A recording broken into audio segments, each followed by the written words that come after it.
Morning, guys. Sorry, I'm a minute late. Good morning, Rebecca. Morning.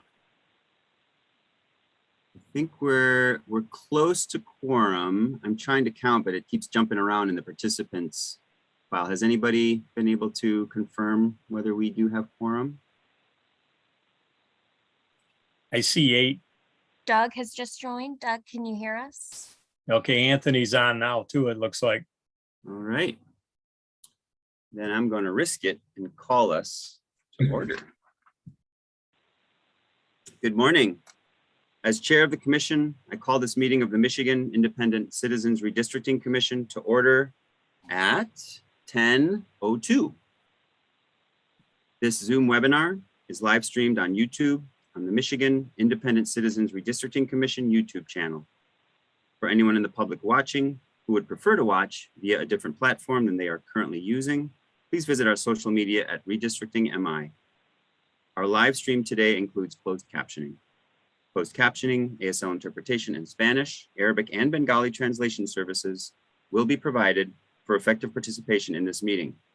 Email us at redistricting@michigan.gov for additional viewing options or details on accessing language translation services for this meeting. People with disabilities needing other specific accommodations should also contact redistricting@michigan.gov. This meeting is being recorded and will be available at www.michigan.gov/MICRC for viewing at a later date. This meeting is also being transcribed, and those closed caption transcripts will be made available and posted on the michigan.gov/MICRC website and written public comment submissions. There is also a public comment portal that may be accessed by visiting michigan.gov/MICRC. This portal can be utilized to post maps and comments which can be viewed by both the commission and the public. Members of the media who may have questions before, during, or after the meeting should direct those questions to Edward Woods III, Executive Director for the Commission, at woodse3@michigan.gov or 517-331-6309. For the public watching and the public record, I will turn to Department of State staff to take note of the commissioners present. Good morning, commissioners. Please say present when I call your name. If you could also let us know where you are attending remotely from by stating the county, city, or township you are attending from. I'll call on commissioners in alphabetical order, starting with Doug Clark. Juanita Curry. Present and attending remotely from Wayne County, Michigan. Anthony Ede. Good morning, everyone. Remotely present from Oakland County, Michigan. Brittany Kellum. Rhonda Lang. Present attending from Osceola County. Steve Lett. I think you're muted, Steve.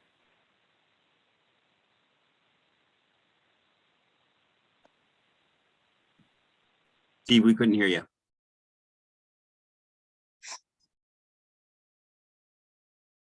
Present attending from Grand Traverse County. Thank you. Cynthia Orton. Present attending from Battle Creek, Michigan. MC Rothorn. Present attending remotely from East Lansing, Michigan. Rebecca Satella.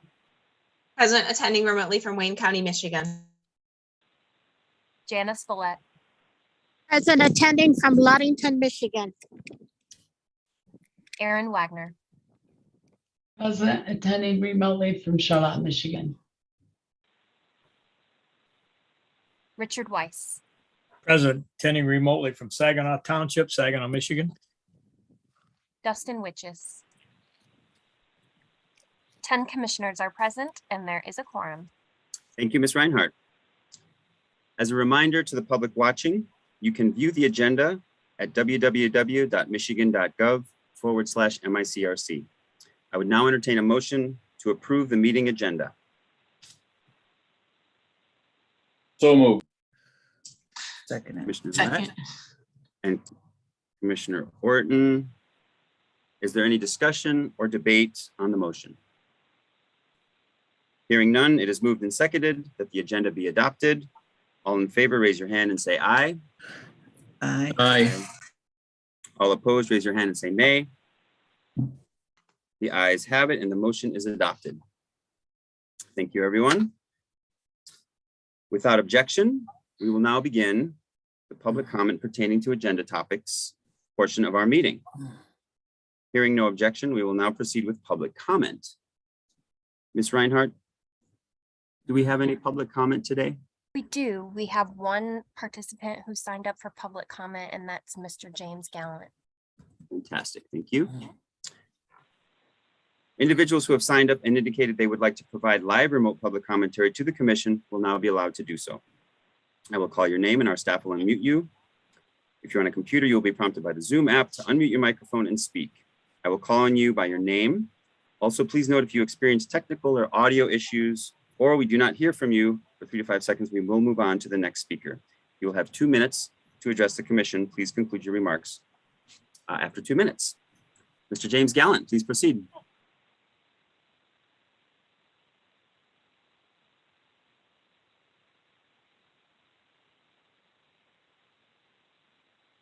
Hello, this is James Gallant, Marquette. These are my opinions. And you have not posted any transcripts this year at all. So please do that. And also, it appears that MICRC has filed false statements with the Michigan Supreme Court. And it looks a lot like elections misinformation by claiming the 2018 constitutional amendment created the MICRC, contradicting case law in a Voters Not Politicians cross complaint, determining this is merely a commission, albeit inactive, already contained in the Constitution of 1963, dated in August of 2018. I spoke with Chief Justice McCormick about our controversies here on the rules on the record, and she looks forward to further review in her court. In a nutshell, MICRC did not follow the rules of procedure legitimately approved by the inactive Commission on Legislative Apportionment in 1982 to change your rules in February of 2021. Instead, you hired an attorney to provide draft rules of procedure based on Chairman Lett's unilaterally established current practices and your wish list of rules, so to speak. 4 months after Secretary Benson convened this mess on September 17th, 2020. The second order of business under Robert's Rules of Order is to positively identify the legitimately approved rules of procedure. You have done an absolute disservice to the people of the state of Michigan and the people of the country of the United States of America and what you're doing here. You're trying to change the rules and reboot the system. Problem is you have to follow the rules to change the rules. That is the controversy here. And thank you for addressing the commission, Mr. Gallant. That concludes. Sorry, Mr. Hello. Chair. I believe. Good luck with that. I Yeah, think he good was luck with cut all off a that. little bit, And you're gonna make up for extra minutes, right? Cool. I apologize, Thanks. Mr. Gallant. Appreciate that. Please continue. Yes. Oh, thank you for the extra time, Mr. Chair. Okay. Now, what I'd like to say is that the justices were not happy at the administrative hearing the other day that I testified at, and they didn't have many questions, but it was, I only get 3 minutes there and less here. So it's kind of unreasonable to actually get the opinions of people and actually be able to ascertain what they're talking about and how it works. So I'm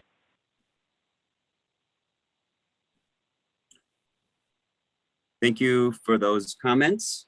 That concludes our public comment. However, I would like to mention that all emailed and mailed public comments are provided to the commission before each meeting. Commissioners also regularly review the public comment portal on our www.michigan.gov/MICRC website. We appreciate everyone who offers public comment on in whatever way you choose and invite you to keep sharing your thoughts, especially if you'd like to share ways that the MICRC processes or procedures have been good or could have been more effective. Next, we'll move to item 5, unfinished business, the dormancy discussion. Without objection, I will ask Mr. David Fink, our local counsel, to present this item. Hearing no objection, Mr. Fink, I see you and please proceed. Thank you. Appreciate the opportunity to speak to the commission on a subject of significant concern and of importance to the commission going forward. As an attorney, sometimes our job is to provide information and to interpret laws that we may not 100% agree with. And this is one of those unusual situations where the policy implications of the law, as we are about to describe it and discuss it, may not completely comport with the views of all the commissioners, and quite frankly, may not completely comport with my personal views of how it would be best for the commission to go forward. But the Constitution is actually quite clear on certain things, and that's what we have to present today to the commission. So the first issue is, well, the overriding issue is what happens when the terms of the commissioners expire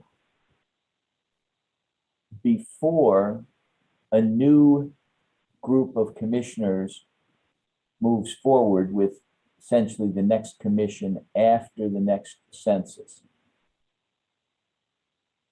The Constitution is clear that the terms of commissioners shall expire once the commission has completed its obligations for a census cycle, but not before any judicial review of the redistricting plan is complete. So, as you all know, pardon me, as you all know, while you have completed a redistricting plan, the judicial review of that plan is not yet complete. There are pending lawsuits, and until all litigation that is pending is complete, you continue to serve as commissioners. However, the Constitution is clear from our review that once that litigation is completed, all commissioners, current commissioners' terms will expire. In the law, there's one word that you come to appreciate differently than we do in the ordinary conversation of the day. It's not unusual for someone to say, shall we do this or shall we do that, suggesting that it's an option. But the word shall, when it is in a constitutional provision or a statutory provision, is universally interpreted by courts as absolutely mandatory. And so the language in the amendment as adopted, and so it is in the Constitution, provides that the terms of commissioners shall expire after the work is completed, but not before judicial review is complete. So when judicial review is complete, your terms are over. So that's what creates what's often referred to as the dormancy question. Because the commission also has the responsibility, the duty, to defend any future litigation. So how does the commission defend that future litigation, if there is future litigation, if there are future lawsuits? How does the commission defend those lawsuits after the commissioners are no longer serving? The commission does not expire. The terms of the commissioners expire. So we have in the memo that we've provided suggested an approach and some alternatives. I know you've all had an opportunity briefly to review that memo, and I'm available to answer questions about it. I will point out a couple of highlights. One is that the secretary of the commission, the Secretary of State, can be directed by the commission to undertake tasks. That's explicitly addressed in the Constitution. And the commission can, while you are all still commissioners, the commission can direct the Secretary of State to undertake steps, including the defense of future litigation. Similarly, the commission, while you are commissioners, can retain professionals, both experts and attorneys, to provide the defense of any future litigation. Now, we don't know that there'll be future litigation. Historically, however, there have been circumstances in which challenges to redistricting plans don't occur until well in the future, until after elections, not necessarily the first election that comes after the plans. It can be 2 or 3 election cycles later. So, as we've explained in our memo, there are a couple of options and things, frankly, that the commissioners, I think, would want to do.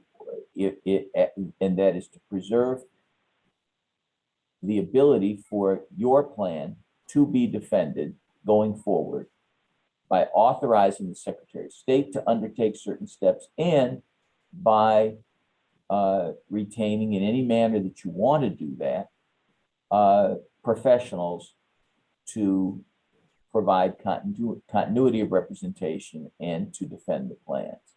Now, in our conclusion, which I hope you've all seen, Mr. Chairman, let me finish with one thought, and then I'd be happy to take any question at all or comment. I just wanted to say quickly, in our conclusion, we point out, because I think it's only fair to be candid about this, we point out that there are serious policy concerns with the recommendations that we're making. A new set of commissioners may not have the same motivation that this group of commissioners has, certainly doesn't have the same historical knowledge, certainly doesn't have can't possibly appreciate every step that you've taken and have the institutional knowledge that you've all created over the course of the very hard work and very diligent work that you've done. The problem that we have as your lawyers is we have to take the Constitution as it's written. And so we're telling you what the Constitution says, and I'm being very candid. We've been candid about significant policy concerns with taking the actions that we think you should take. And yes, and I apologize for not immediately taking the question from the chair. That is okay, Mr. Fink. Thank you. And I do see that Rebecca or Chairman Zatella has her hand up. I just want to acknowledge that Brittany, I do believe Chairman Kellum, excuse me, not Chairman, sorry, Commissioner Kellum did join us, I believe at 10:17, if I wrote it down correctly. So I just wanted to acknowledge that, and then I can take questions that Mr. Fink asked for. Commissioner Zatella? Mr. Chair, I would just ask Commissioner Kellum if you can share where you were joining remotely from. Of course. Hello, everybody attending remotely from Detroit, Michigan. Excuse me being off camera. I'm having some connectivity laptop issues this morning. Thanks for joining us, Commissioner Kellum, and thank you. Of course. Thank you, Ms. Reinhardt, for acknowledging that. I forgot about the place. Commissioner Zatella, you had your hand, and then Commissioner Eid. Yeah, so it seems like the entire crux of your memo is based on this interpretation with respect to the phrase any judicial review.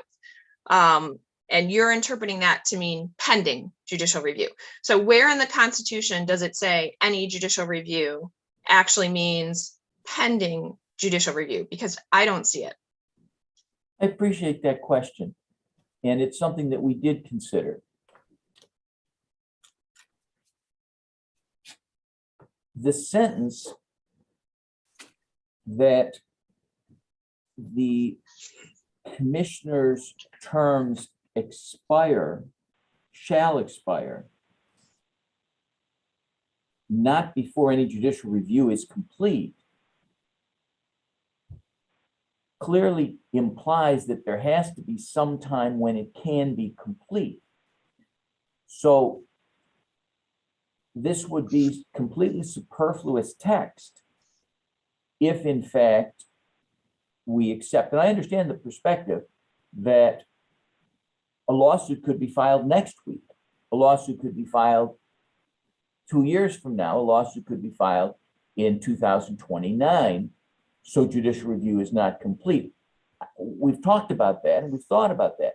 But if that were the case, this text would have no meaning because there would be no way that judicial review could ever be complete.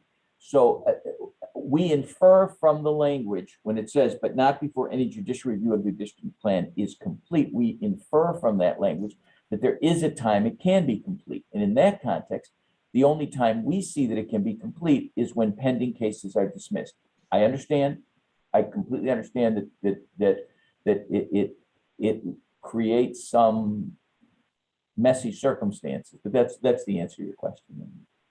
Okay, so then the answer to my question is it doesn't. There is no temporal limitation on that language, although you indicate in other places that the drafters could have indicated temporal limitations on our terms and they chose not to do so, which you consider to be evidence one way, but yet in this context, you're interpreting it a different way. So I think what's important for us to commissioners to understand is that the language is any judicial review. It does not have a temporal limitation on it.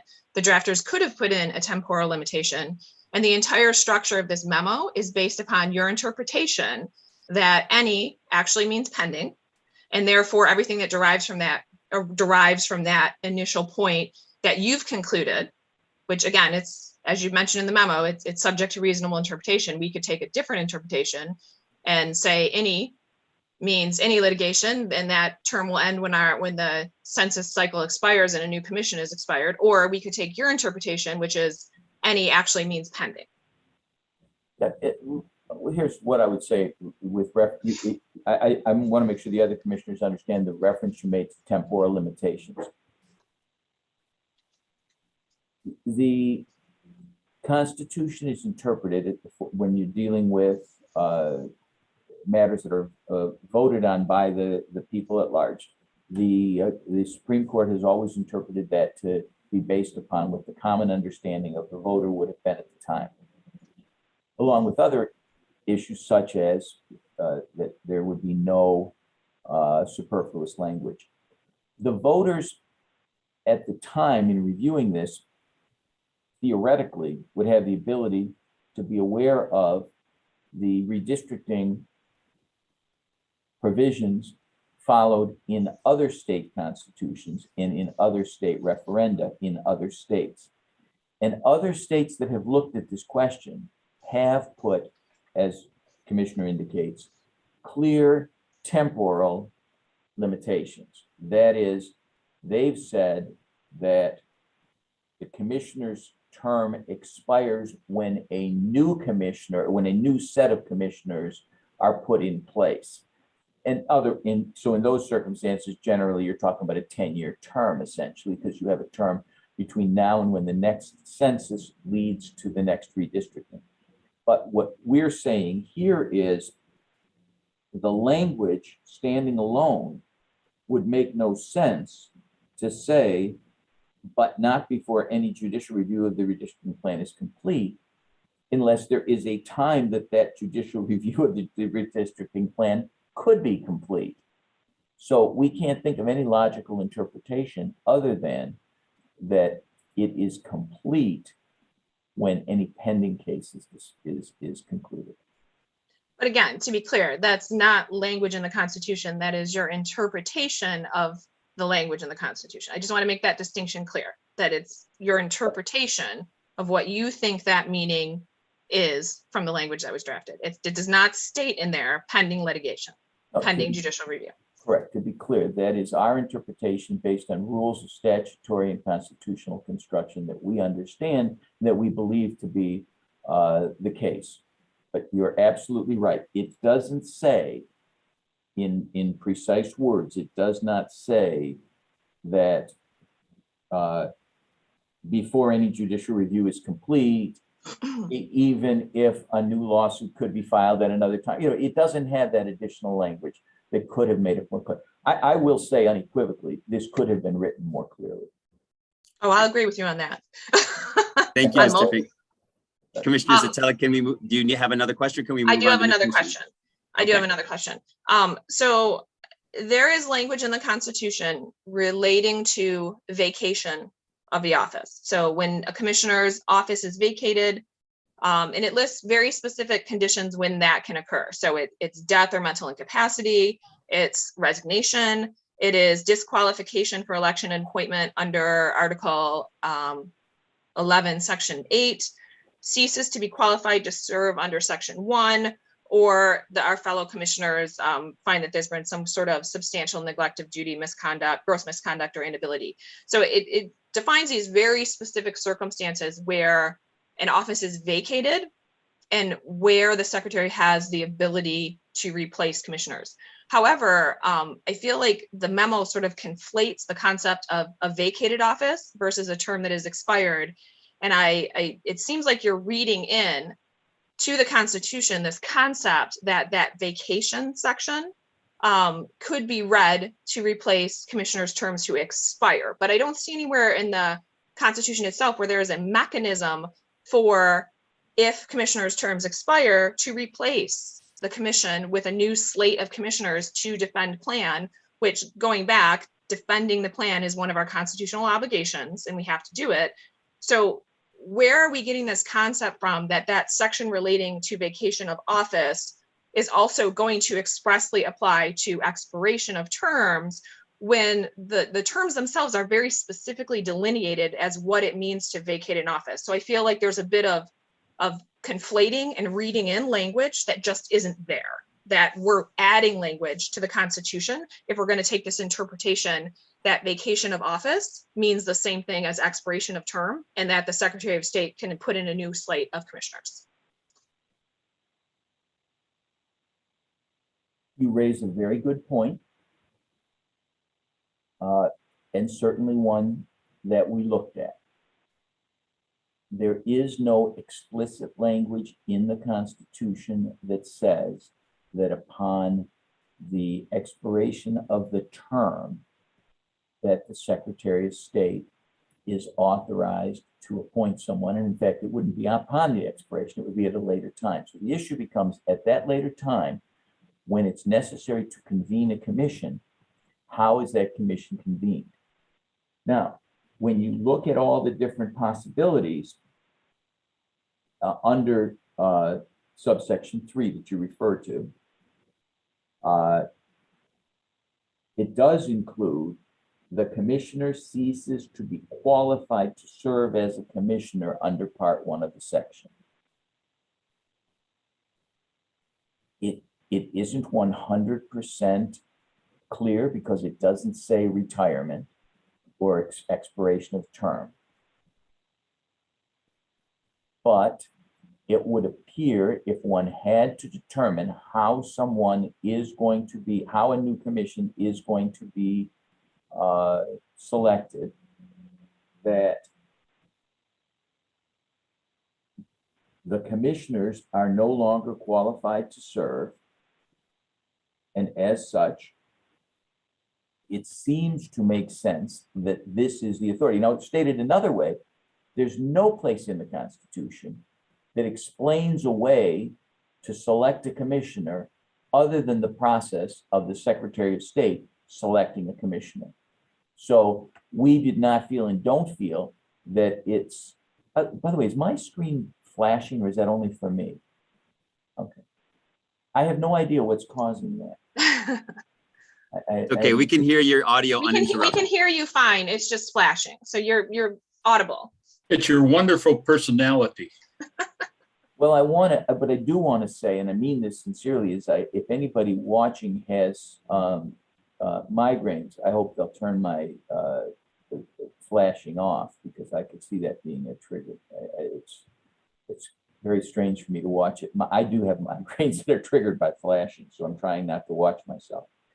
In any event, to go back to the question, I apologize. We don't see another mechanism for reconvening a commission. This is the closest we come to one. But Commissioner Satella, I cannot disagree that there is a certain gap there, because it does not say, and upon expiration of a term. That's another way, another basis for the Secretary of State replacing somebody. So the only way I could accept it, and did, because I really struggled with this issue, and we talked it through, is subsection D, that the commissioner ceases to be qualified to serve as a commissioner under part 1 of the section. And certainly the commissioners, if I'm reading the Constitution correctly, do cease to be qualified to serve as commissioners. And then I would just add that I know we all got this late last night. It was like 7:30 in the evening. And so I barely had time to review it. So those are just my thoughts on a quick review, but I certainly am probably going to review it again, and I'll probably have more thoughts. But those were kind of the big sort of glaring things that jumped out to me. That's all I have. Thank you very much. And then if I may, let me just comment on the appropriate last comment that the commissioner made, and that is, this isn't something that has to be resolved today. This is an ongoing discussion, which we expect to continue to go for a while. We felt it was appropriate to come to the commission and explain our perspective and to start this dialogue. I do hope that the commissioners will all take a longer opportunity after now to read the memo. And to share your other thoughts, because this is an issue of significant concern going forward, and we want to make sure you're comfortable that you're doing the right thing. Thank you, Mr. Fink. Commissioner Eid. Hello, everybody. Good morning. Mr. Fink and Mr. Fink, it's always a pleasure to have you guys here. I always learn something hearing from y'all. I'd also like to say good morning to our translators and our sign language interpreters. I'm looking at you, Bethany. We're really making you work today, so thank you for that.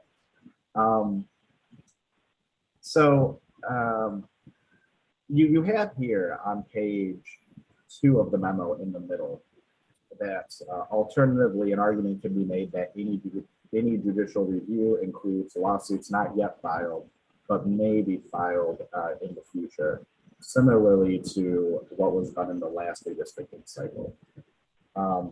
Now, I'm not a lawyer, so when I view memos like this, I look at it as somebody who voted for Proposal 2 back in 2018, and I try to think about what would the majority of people in Michigan think is the most reasonable way to move forward.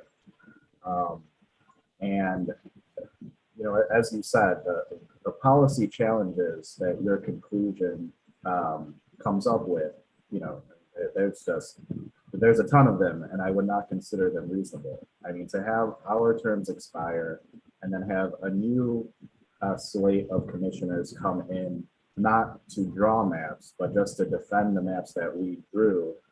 And you have here, there's no way to know if they would do that. There's no way to know if they want to do that. I mean, they could come in and fire you guys and, decide not to do anything if they wanted to. And I do not think that is reasonable or what the people of Michigan wanted when they voted for this amendment. I guess what I'm saying is, I understand that this is your legal conclusion, and I understand you're telling us this like in your legal opinion as lawyers. But if this commission decides to go another route and take that alternative suggestion you have on page 2, that any judicial review includes future lawsuits, would that be something that you guys are able to defend? I'm sorry, I missed the last word. Able to? Would that be something that you guys would be able to defend in court if that's the decision this commission comes up with? Go ahead, Mr. Fink. Well, yeah. I'm struggling with the question because it's certainly something we would defend, but would be able to defend implies that we, understandably, is asking, would we win? And I think, I'm not I asking. think a court is going to interpret it. I am, my advice to you, which is public right now because of the unusual circumstance that we're in. My advice to you is, I think a court would say what we said here, but the Supreme Court of the state of Michigan is empowered with the tremendous authority, direct authority explicitly in the Constitution with respect to this commission. And if the Supreme Court made a determination based on the policy implications and suggested, for example, that, well, this might be how it looks like it reads, but we could see another alternative interpretation, that we could prevail. I'm not going to tell you we couldn't prevail. It's possible we could. This is a very tough question. I want to ask permission to do something if we could. If I could have 30 seconds, I've got a solution to this horrible flashing on my, and when I say horrible flashing, I didn't mean that in a inappropriate way. But I think what I want to do is, I've got a laptop I can load. And if I can have 30 seconds, I can load that laptop and then we can stop watching my face coming on and off. Can you just turn your camera off and just I not have can your video certainly playing? turn my camera off. I get that request all the time. Thank you, Mr. Fink. That is a more immediate solution. And thank you. I'd hate to take a break right now. This is the largest thing on our agenda today. And if you're able to, yeah, I think we've, Commissioner E, did you get the response you were looking for to your question from Mr. Fink? Yes, I wasn't asking Mr. Fink if we'd win, you know, I mean, none of us can tell the future here, but just wondering if it's, sorry, did someone jump in there? Yeah, Ms. Reinhardt. Yes, I apologize for the interruption. Commissioner Wagner had to step away for just a moment and we'll be back in about a minute. So I just wanted to let you know that in case that coincides with any break that Mr. Fink had to take as well.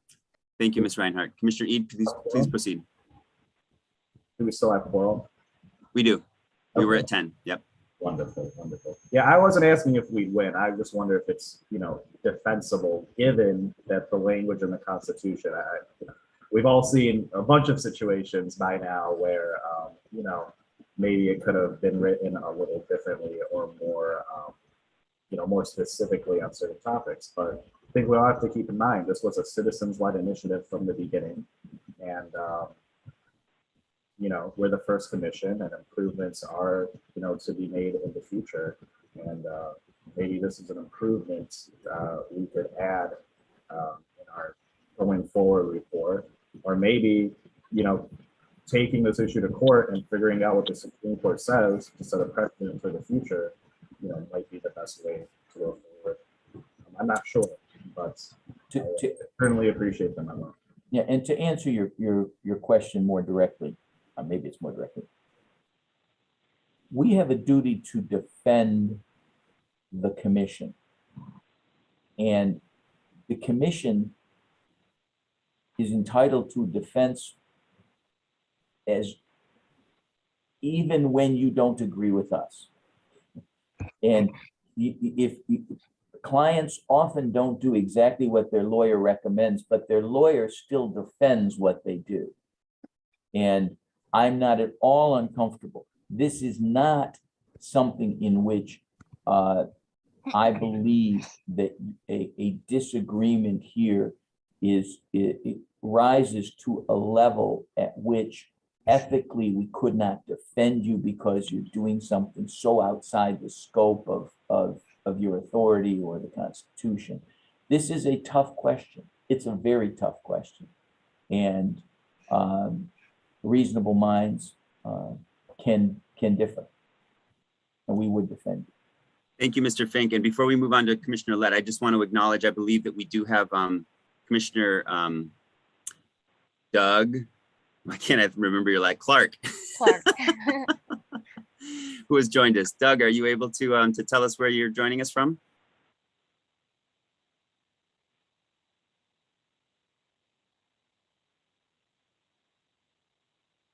Commissioner Clark, if you can hear us, you are unmuted. You can go ahead and let us know where you are attending remotely from.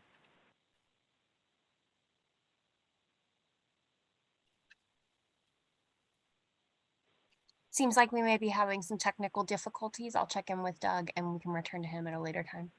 Thank you, Ms. Reinhardt. Commissioner Lett. Thank you, MC.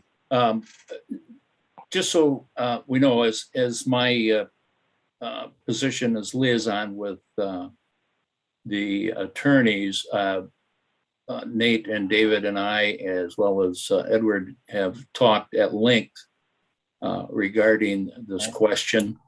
And I certainly agree with Rebecca that we need to have an opportunity to digest this memo and come back and speak to it further. So in reality, we're simply receiving this today as information to be able to discuss it further.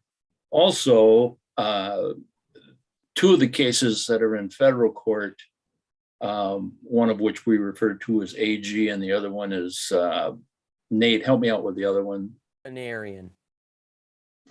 Is probably not going to be decided anytime soon. And by soon, it could be, a couple of years.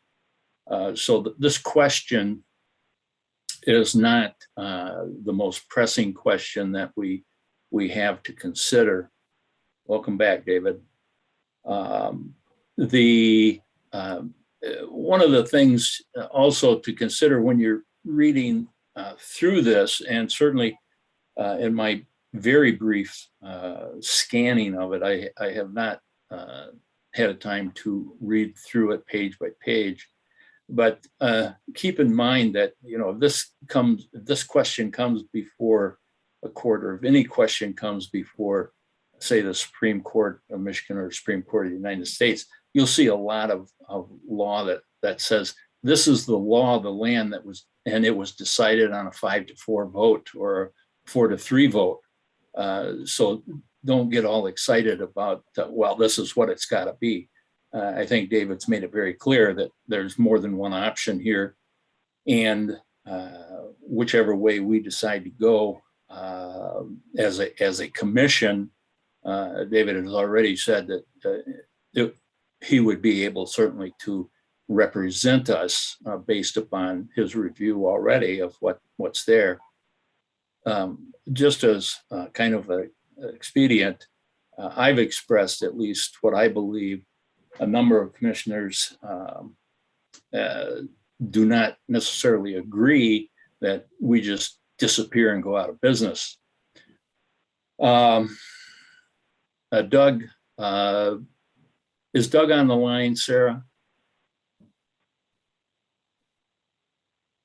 It appears that his phone is dialed in, but I'm unsure if he's currently able to, or if he's at his phone. Doug, if you can hear us, are you able to speak to us? Yeah, it seems like he may have stepped away from his phone. Okay, well, Doug and I have talked, just the two of us, so we didn't have a quorum on this. And we've prepared, he's prepared, and I've reviewed, and I've provided it to our attorneys.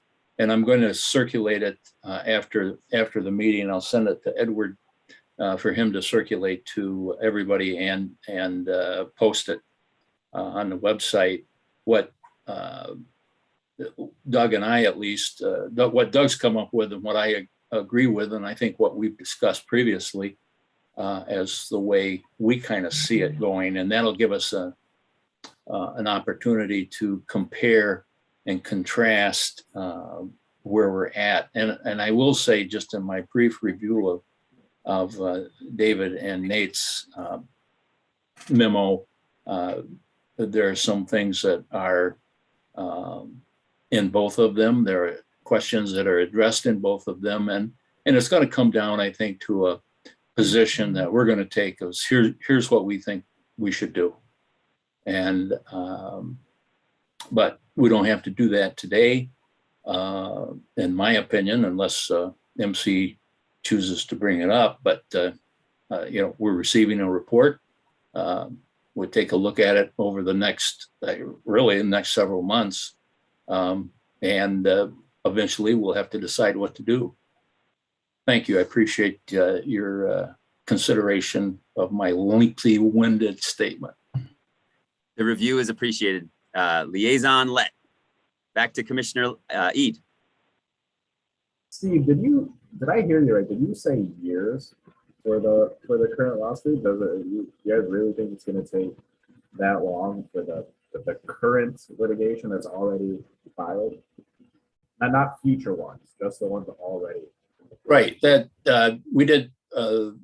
David and Nate and I discussed some of that, and certainly Rebecca would know too. You get in federal court. Federal courts are going to take whatever time federal courts want to take. And 2 years certainly is not unheard of. You're looking at, I'll give you an example. You're looking at the Mississippi abortion case that was filed in 2018, 4 years ago, to get to the Supreme Court. So, I mean, they don't get in a hurry. And they've already turned down the request for an injunction. I think if there was one asked for, David, I don't know that all of those two cases asked for injunctions. Well, the more recent case did not request an injunction. And let me just be clear about something. It's possible the case gets dismissed sooner, and certainly we haven't filed yet in the more recent case. We haven't even filed a response, and so I don't want to say too much because everything we say is public. It is realistic to believe that it's possible for the litigation to last a couple of years. It's also possible it's done in 6 months, but either way, it's not going to be done in 6 weeks. There's nothing that can make it done and have it done in 6 weeks. Nothing. So, and I also want to say one other thing, because I didn't comment on this before. I think I should have. Commissioner Lett, serving as liaison, has been extremely helpful and valuable from our perspective.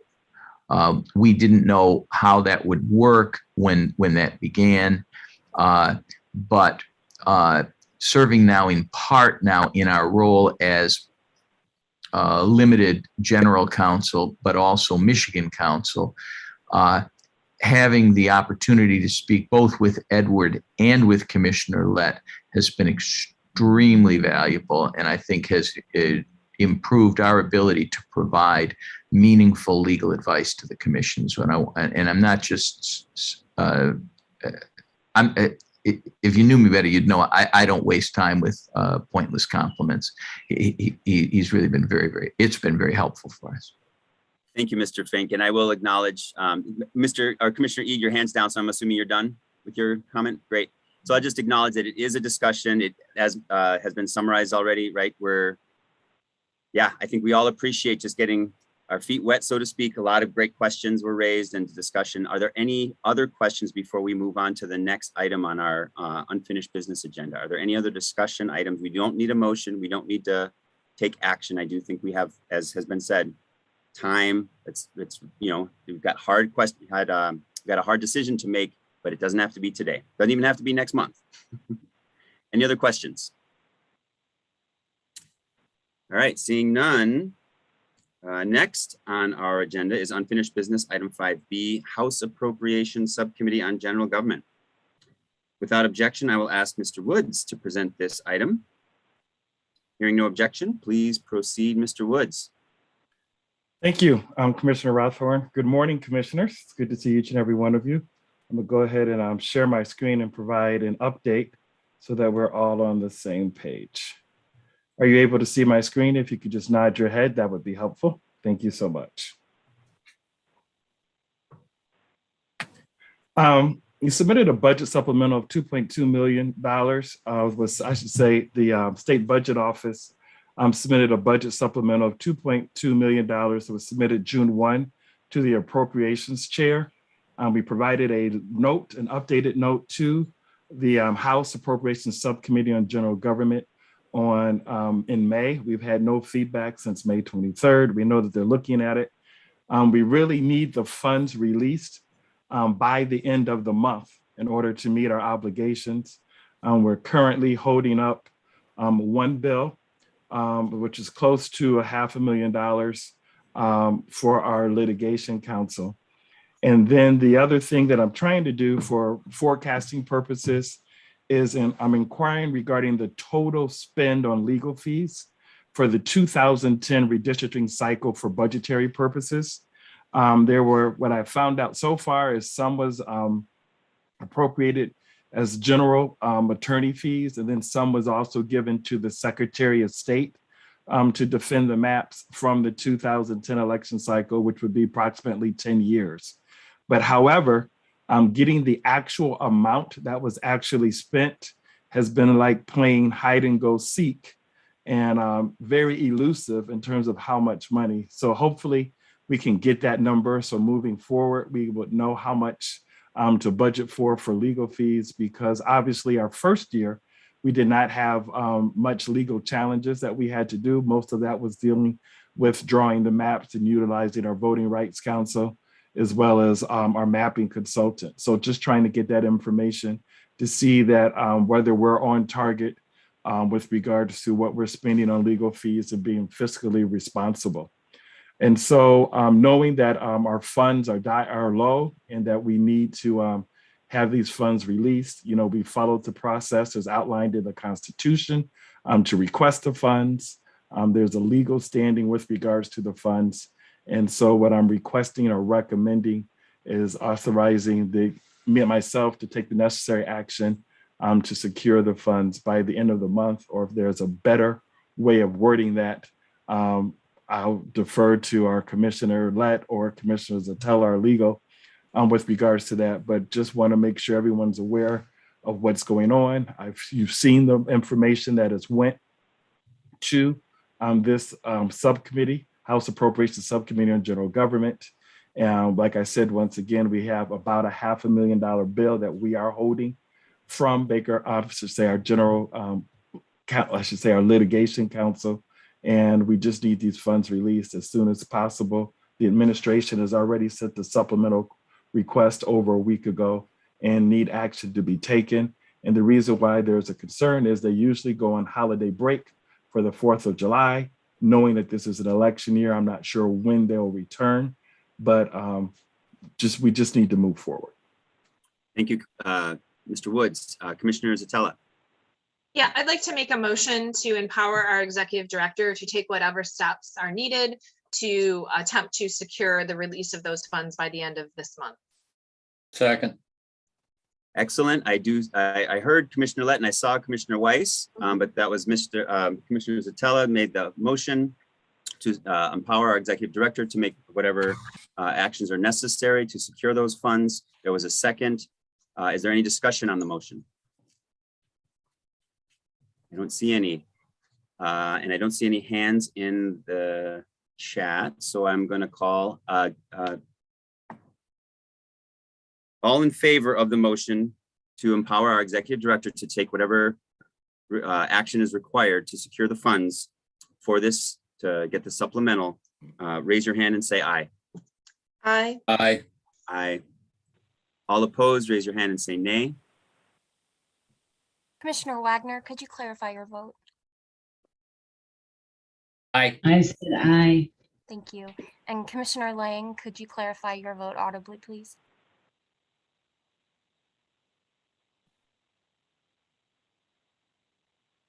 Commissioner Lang? Aye. Thank you.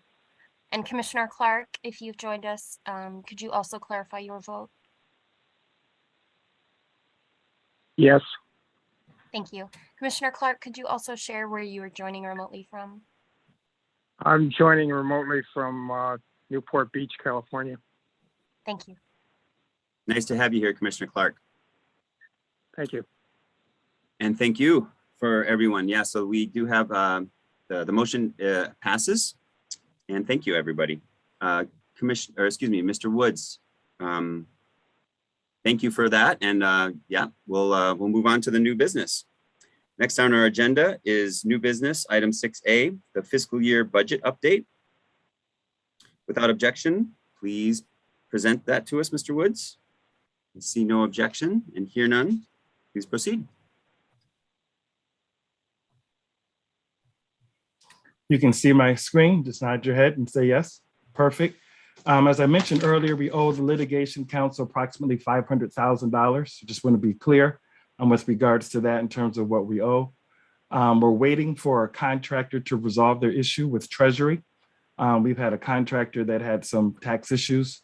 They need to kind of get it resolved with Treasury before we do any additional payments to them, because the money was intercepted by Treasury that did not go directly to the contractor. So waiting to receive that. And we're expecting to see May's financials this week. So we don't have any new financial information to present, but just kind of give you an idea of where we are right now with regards to the budget update. Are there any questions that I can take? I could take any questions at this time.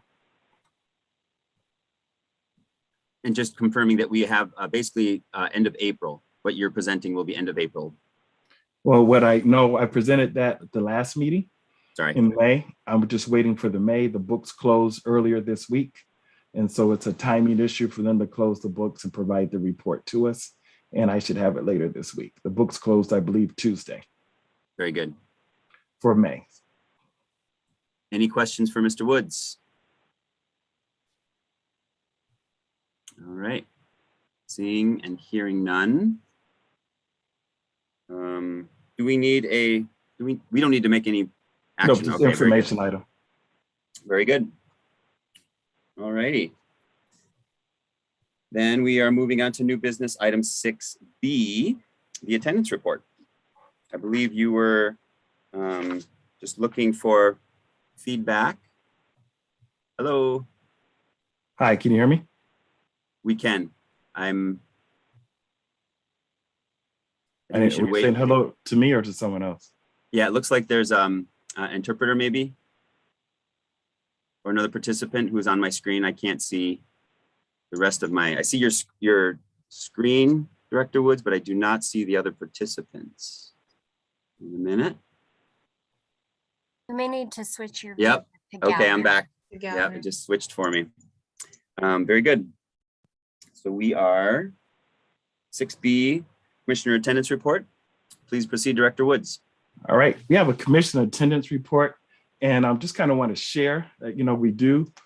This commission has been very good about being open and transparent with regards to its business. And as a whole, the commission had a 93% attendance rate as a group, which I think is significant.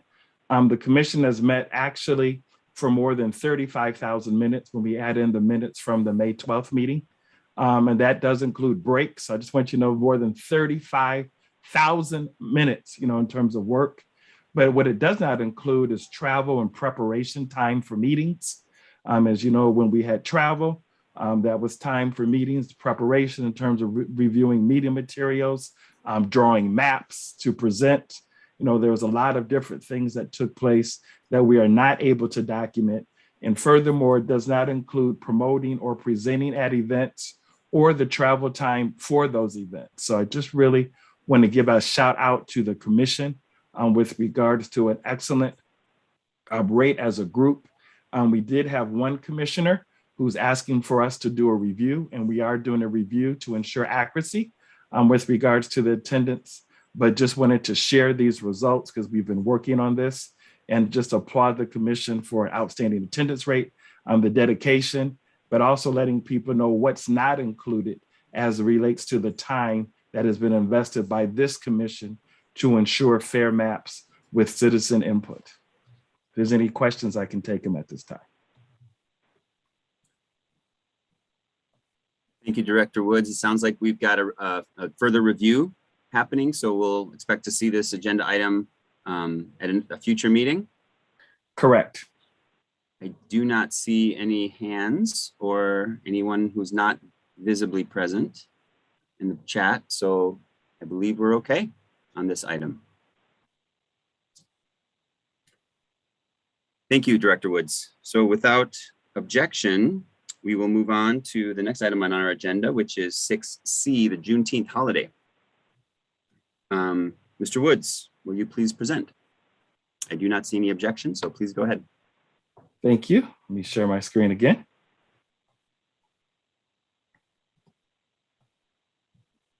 All right, are you able to see my screen? Great celebrates the day when slavery ended in America. Galveston, Texas. Many of you know the story. On June 19th, 1865, became a federal holiday. In 2021, it was added to the state holiday schedule for this fiscal year. As many of you know, the state holiday schedule was adopted in the commission in August. Particular, it says this says holidays, the employee should have the state observed holidays set forth in legal holidays, Public Act 124 of 1865, being the MCL 435.101. Off with pay. This does not modify the rate of pay as is set forth in the contracts, and all state observed holiday pay time off should be observed on the date set forth in state law. When we did the information last year, the Juneteenth holiday, although it follows the Public Act of 124 of 1865, it was not listed as an approved holiday in our contracts, or I should say schedule. And so just wanted to make note of that just for clarity purposes with regards to this discrepancy. And the recommendation would be to authorize the Juneteenth holiday, and the schedule in terms of when it's set by the state is Monday, June 20th.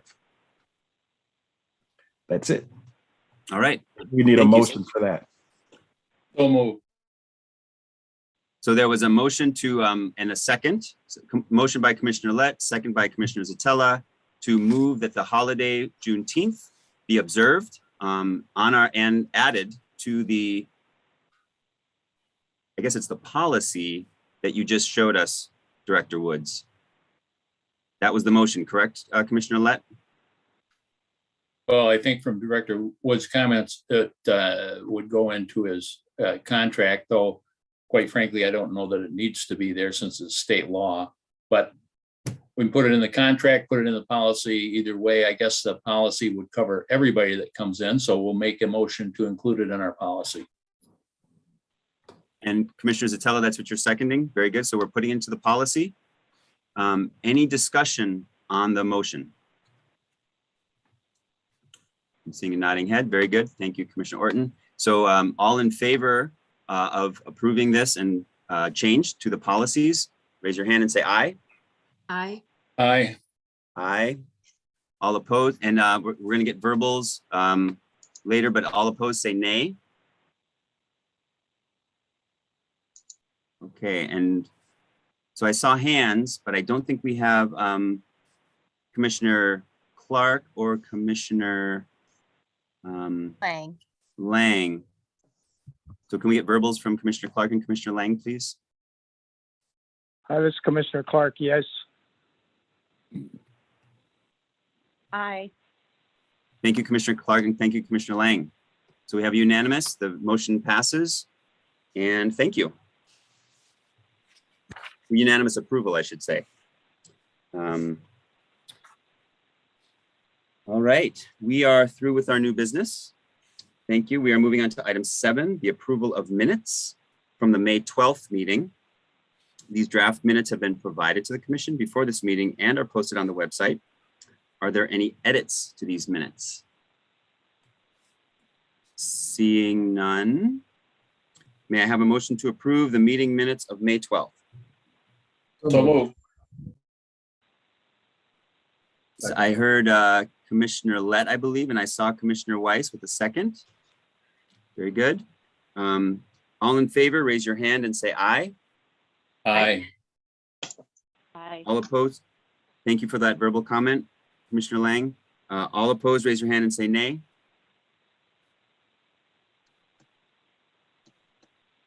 Commissioner Clark, can we get your verbal acknowledgement, please? Yes. Thank you. The ayes prevail and the minutes are approved.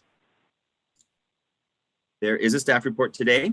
So we're moving on to item 8.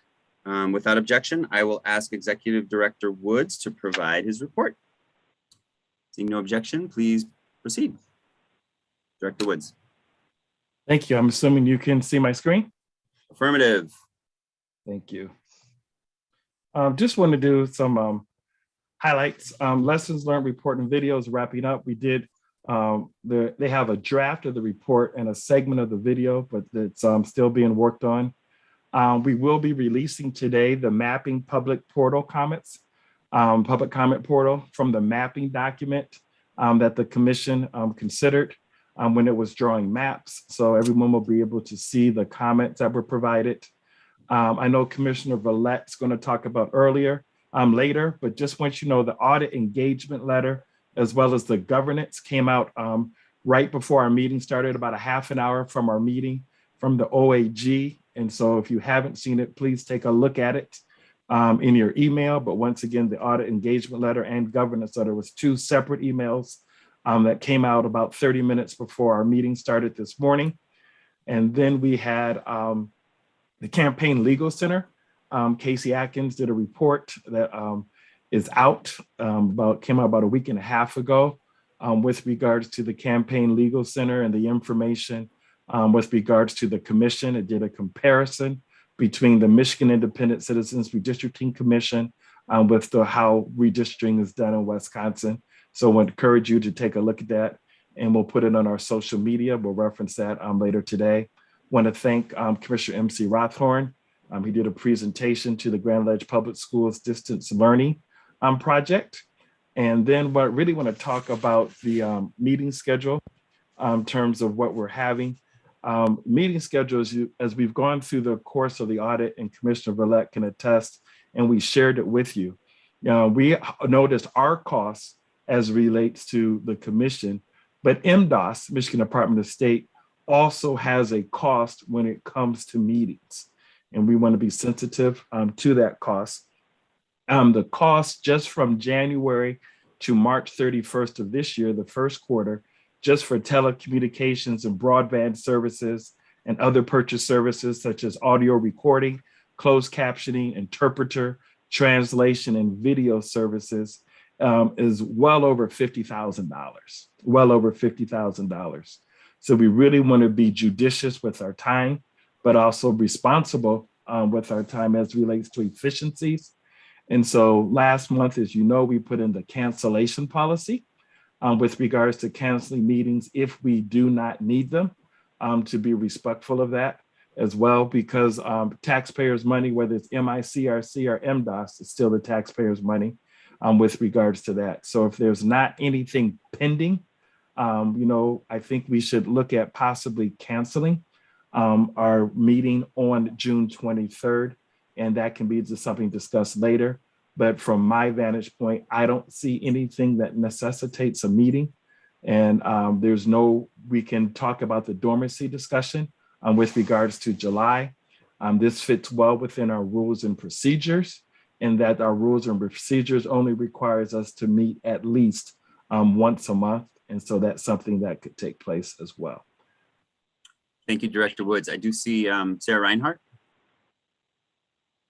Yes, thank you, Mr. Chair, and thank you, Executive Director Woods. I just wanted to note that if the commission does decide to take action in meeting cancellations for the remainder of June, our office has a event that we are going to be hosting on July 14th, which is, I believe, that would be the second Thursday in July, and there would be a meeting planned for that.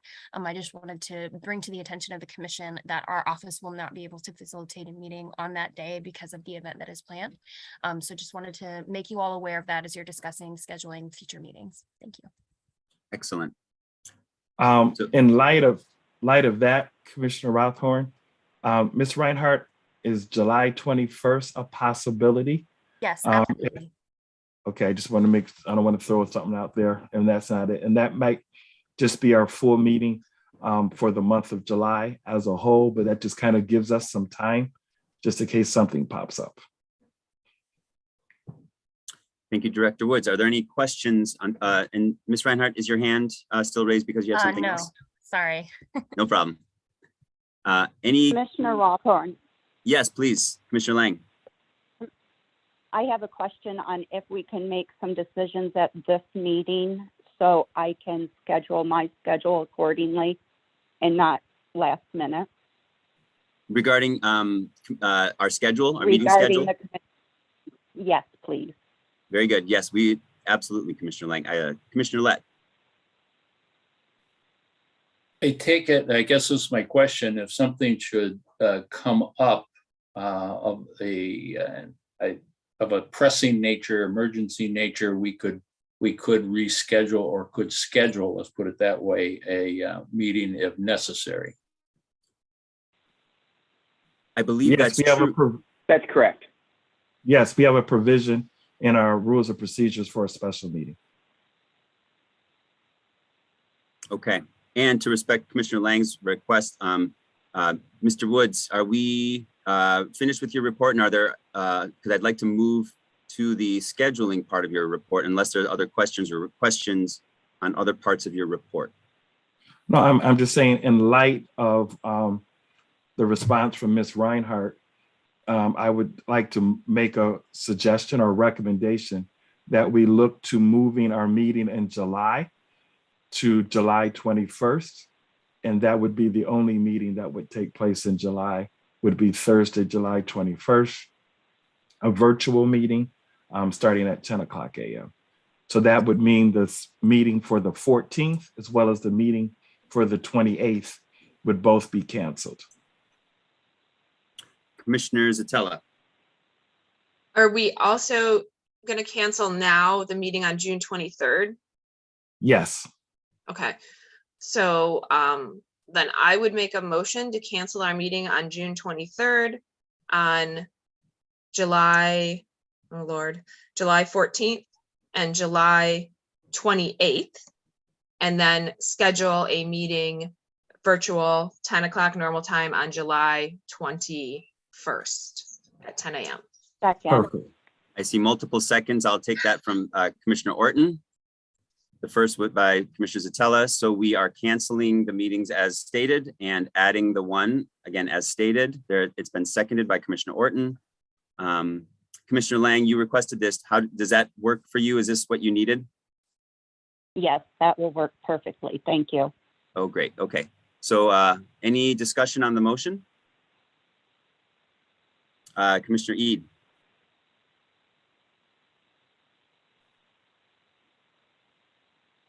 Just that there, we have a primary.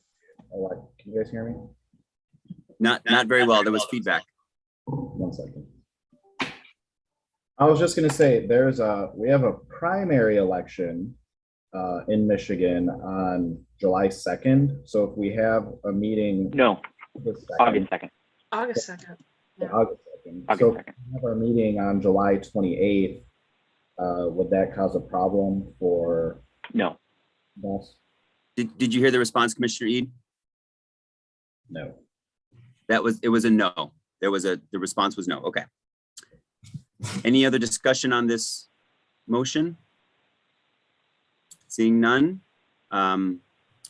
we are voting on whether to cancel the June meeting and the July meeting and make one meeting on July 21st, 10 a.m. virtual. All in favor, raise your hand and say aye. Aye. Aye. Aye. Aye. I heard both audible from Commissioner Lang and Commissioner Clark, ayes, and I saw all virtual. So all in favor, all opposed, raise your hand and say nay. The ayes have it and the motion passes. Thank you, everyone. And thank you, Director Woods, for that report and helping us get our meetings in line. I believe we are moving on to the legal liaison report. Without objection, I will ask Commissioner Stephen Lett to provide his report. Seeing no objections, please proceed. Thank you, MC. I really gave my report earlier today when we were discussing the dormancy issue. I have nothing more to add unless there's some questions. Any questions for Commissioner Lett? All right, thanks, Steve. And let's move on to the Audit Liaison report. Next item on our agenda is number 10, Audit Liaison. Without objection, Commissioner Lett. Janice, are you able to speak? It looks pretty windy where you are. And we can't hear you because you're muted.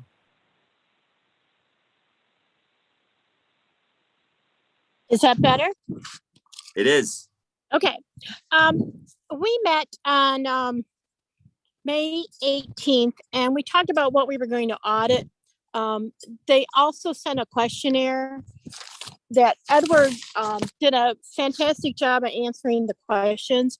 I don't know if you've received that, but I'm sure that we can send that questionnaire out. But 99% of those questions could be answered with the same answer. They wanted to know how we would do with discipline. And all the answers were, we follow the Constitution, our code of conduct. We make sure that we're transparent. All of our meetings are transparent. So anything is discussed in public that, there's nothing, that we don't discuss in public. That we're following the Constitution at the forefront. So basically that's it. And we did talk also about our accounting system. We did a cash accounting and they wanted us to do an accrual. Edward reached out to someone at one of the California, I believe, commissions, and they did a modified commission. I think he spoke with the auditors and they said they would accept that. The last meeting we had was Tuesday. We talked about, as far as I could tell, how the spreadsheets were working into QuickBooks. We really haven't gone into anything about, like what have they found any problems?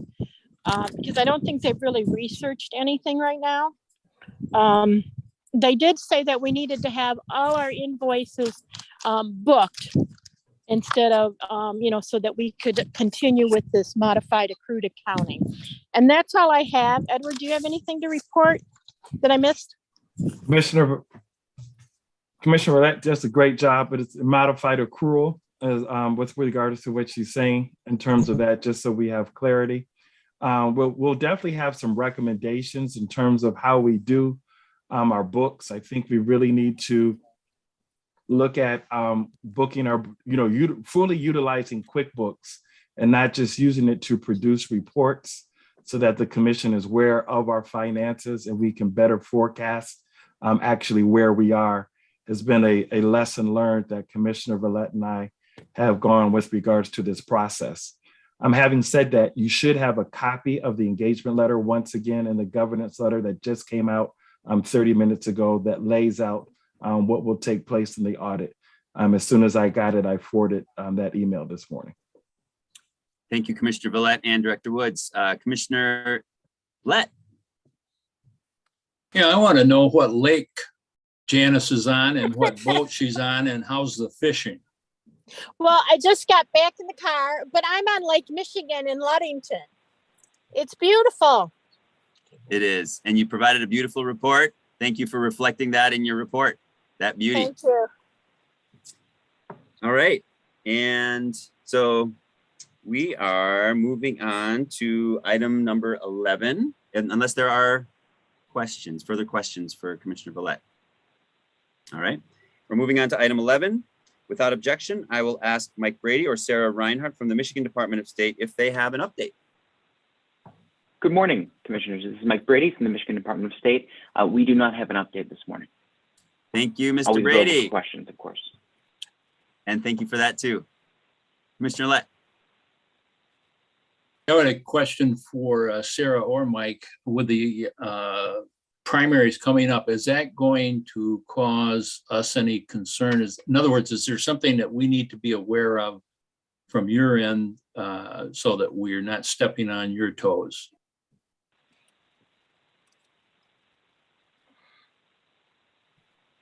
Not to my knowledge.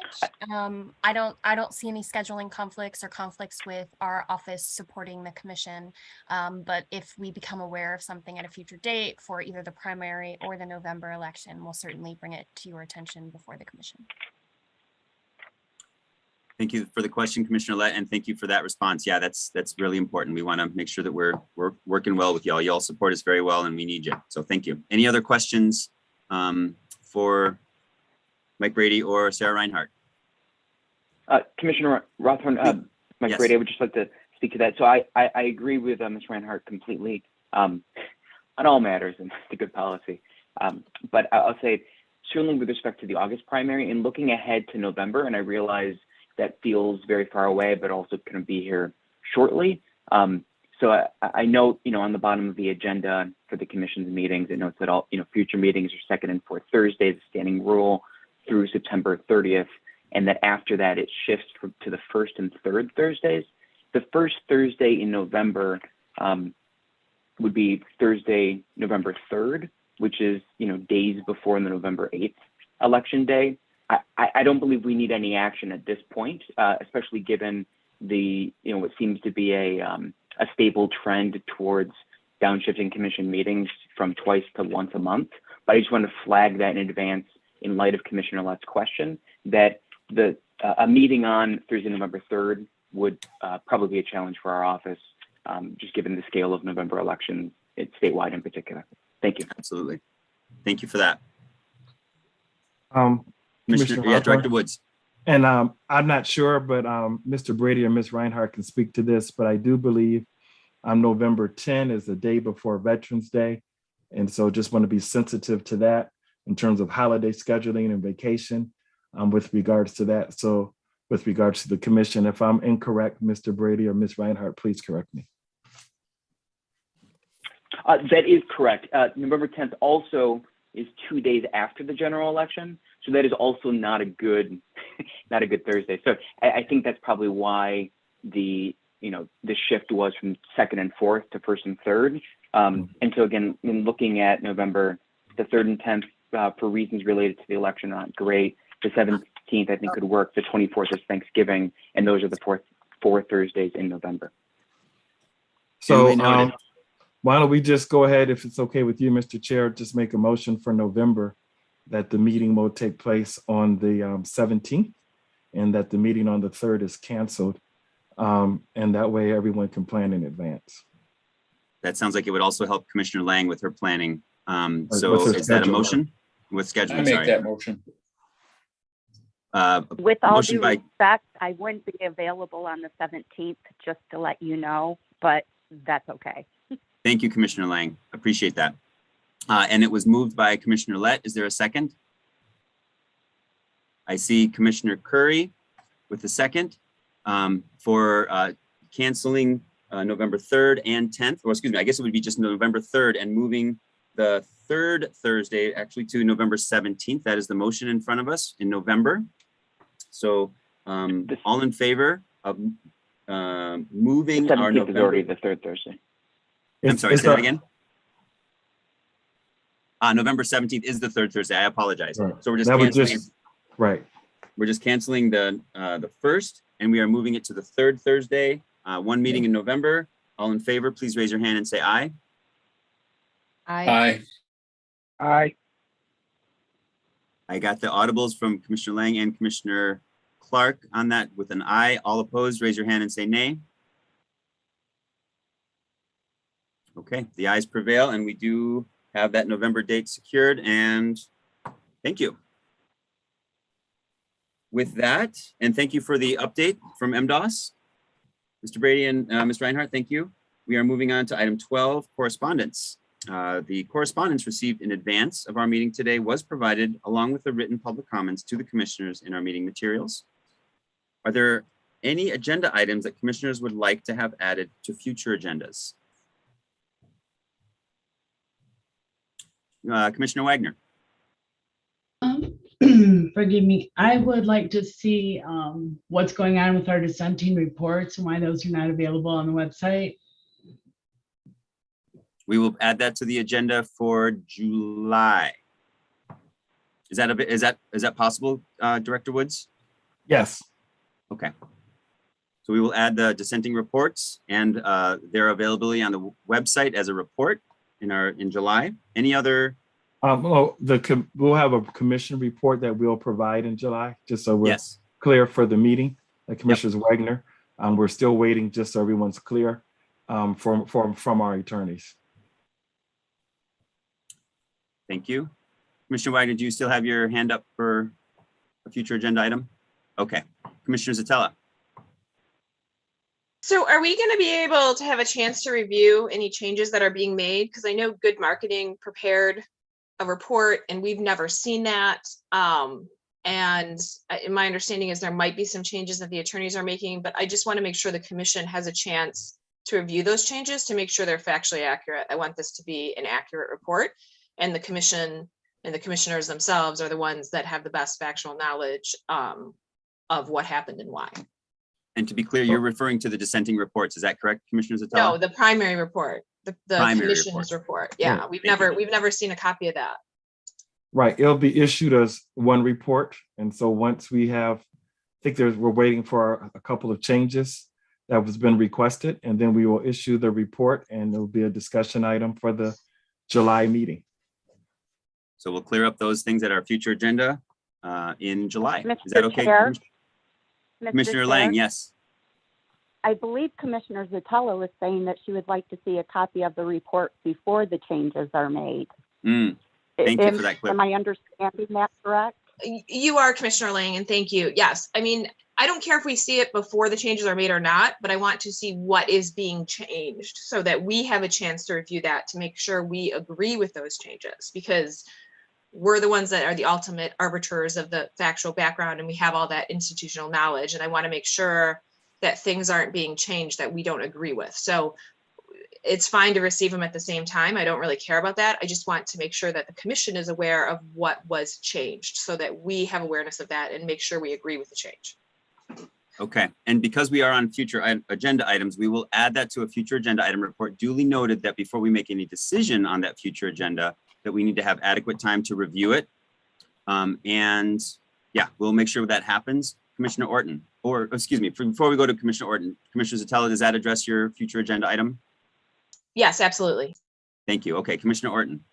Yeah, I think you addressed it, but so I also think what Commissioner Zotella was saying and what I was thinking is we want to see it before it's published to make sure we agree with it. Is that clear? Yes. Oh, it's very clear. It's going to be a draft. This is not the published report. The commission will receive a draft. The commission has to approve its own report. So when you get it, it is a complete draft. The only thing the commission cannot change is the descending report. So just so we're clear, you're getting a draft commission report, not a published commission report that will have to be approved by the commission. Once the commission approves it, then it will become the published commission report. Thank you. And so we'll have a report on a future agenda item. I see another hand, Commissioner Zotella. Yeah, and then my understanding is that the intention is to release all the reports at the same time. So dissenting reports and the commission report, which is why the dissenting reports haven't been published, even though were turned in several months ago. Well, there's a little bit more to that, Commissioner Zotella, with regards to the dissenting reports, because some have requested to make changes, and we've honored that. So let's make sure we're clear about that as well. Well, no, I just wanted to say that, like, to Aaron's question, the reason why the dissenting reports haven't been published because the main report isn't done yet. So even if the dissenting reports were done, we weren't planning on putting them out in advance of the final report. Is that accurate? I mean, the draft commission report is done. As soon as we get the last requested change from the dissenting report, we'll be ready to present it. Okay. And we'll get a final and complete update in July. Thank you. Are there any other future agenda items? Seeing none, we are on to announcements. Are there any announcements? All right. Then I believe we are at that time where we do a happy dance. I move to adjourn. Oh, okay. There's a second from Commissioner Weiss. Is that happy enough, MC? It sure is, Commissioner Lett. Thank you very much. All in favor of adjournment? And we would, please raise your hand and say aye. Aye. Aye. I got verbals from Commissioner Lang and Commissioner Clark with an aye. All opposed, raise your hand and say nay. The ayes have it. We are adjourned at 11:31. Thank you all and have a great day.